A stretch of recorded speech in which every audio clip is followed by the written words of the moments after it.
ang iyang asawa nga si Sarai. Hallelujah, for many years, I think 25 years.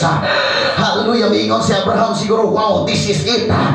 This is the fulfillment of God's promises. And I believe for many years, hangtod na tiguang siya, hangtod na tiguang sila, gawa sila'y anak. I believe, gaway kabutangan sa kalipay, pagkawas ni Isaac. Kaya ang bata, kalipay ni skinikanan.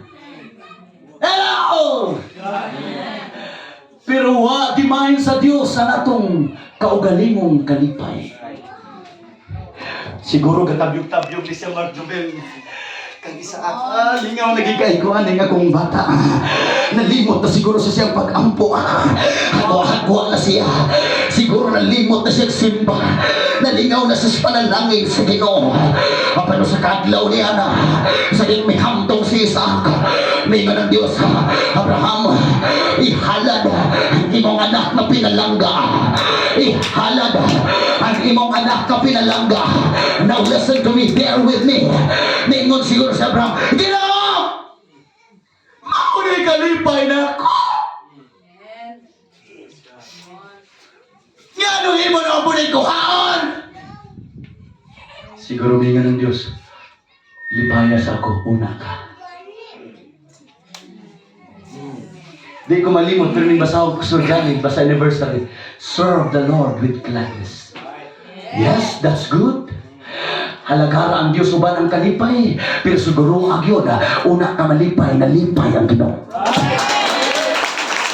Siguro sa imong pagdaig, una ka malipay sa pagdaig, malipay una ang Ginoo sa imong pagdaig. Come on, somebody, faith that pleases God. Come on, maulipad ko, nakakapaingon sa Ginoo. Ayaw unaha ang imong kagalingong kalipay, unaha ang kalipay sa Ginoo. Aron ikaw kaimutan. Hindi na mic, murag misigilig pang sound, madisturb mo tani. Down to my conclusion. I believe mga kaigsunan ninyo ng preacher o sa dihang daladalanan ni Abraham si Isaac. Halabasata, padulong sila sa bungtod. Hallelujah, wag magreklamo si Abraham. Wag mangutana sa Diyos si Abraham. Haban niyo sa sigilang, ako na nigsundo ng Diyos. Umingon ang daghang mga preachers na sa dihang may sagka si Abraham kauban ni Isaac. Mingon ang mga preachers na may kuyog na ang halad nga isip substitute na dito sa Pikas Tampi. Sa dihaday mo sunod ka sa Ginoo, nagsunod po ang panalangin. Come on somebody, wag lang na mo makita, pero misabay na sa imo ha. Basta mo sunod lang ka sa Ginoo.